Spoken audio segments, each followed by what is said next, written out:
نو ګوره بشریت کې نیک اعمال ډیر دي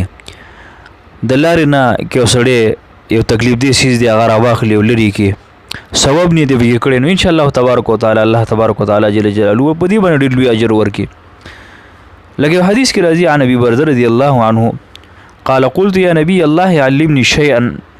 انتفع به قال اعزل الاذى عن طريق المسلمين رواه مسلم. حضرت ابو برده سے وی ما پیغمبر صلی الله علیه وسلم ته عرض وکم چې الله رسول صلی الله علیه وسلم ما ته داسې سیز وخیا چې په هغې باندې زه فایده حاصله کړم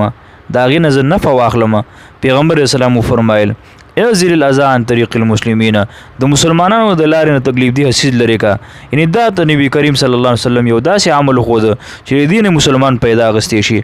یو حدیث کې راځي حضرت ابو هريره ته فرمایي پیغمبر علیه الصلوۃ والسلام دی سړي ذکر وکوي فرمایل چې هغه په لاره باندې روانو یو خاخري په لاره کې راچټ شوی ولید چې ویل د نبی چې دا به مسلمانانو د لارې نه لرې کومه